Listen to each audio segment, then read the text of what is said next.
મહારાષ્ટ્રના થાણેની લેભાગો કંપનીએ પાલિકાના પૂર્વ સેનેટરી ઇન્સ્પેક્ટર સહિત 23 જણાને લોભામણી સ્કીમોમાં નાણાંનું રોકાણ કરાવી 70 લાખની રકમ ચાઉ કરી ફરાર થયા છે. થાણેની શક્તિ મલ્ટીપર્પઝ કોઓપરેટિવ સોસાયટી લિમિટેડ નામની કંપની હેમંત જાંબલે અને તેની પત્ની પ્રતિભાએ ઊભી કરી હતી.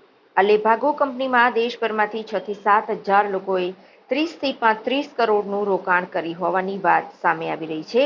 ટોળકીએ બેંક કરતાં વધારે વ્યાજ આપવાના સપના બતાવ્યા હતા.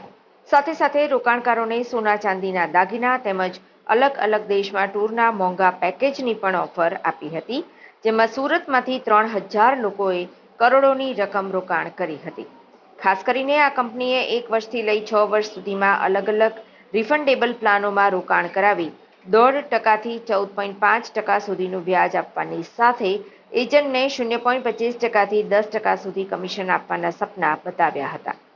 ડિંડોલીમાં રહેતા અને પાલિકાના રિટાયર્ડ સેનેટરી ઇન્સ્પેક્ટર શૈલેષ પટેલે સીઆઈડી ક્રાઇમમાં ફરિયાદ આપી છે, જેના આધારે પોલીસે હેમંત જાંબલે, તેની પત્ની પ્રતિભા, અશોક બારવકર, સુવર્ણા બારવકર, પ્રમોદ બુરાટે, મનીષ રાણે, વિજય ભૂકણ, કિશોર જાદવ, રામદાસ કૌલે, સંતોષ જાદવ, રત્નદીપ દેવકુડે, એકનાથ બનસોડે, દયાનંદ રાઠોડ, અજય પાલ, રવિકાંત માતે, નરેન્દ્ર સિનોય, વિશ્વનાથ સિનોય, ડીડી બારને, સંજય સોલંકી અને અલ્પેશ પટેલ સામે ગુનો નોંધ્યો છે.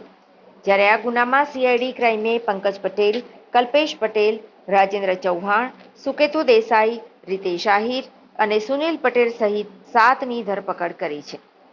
સાતેય આરોપી નવસારી ગામમાં રહે છે અને એજન્ટ તરીકે લેભાગો કંપનીમાં જોડાયા હતા.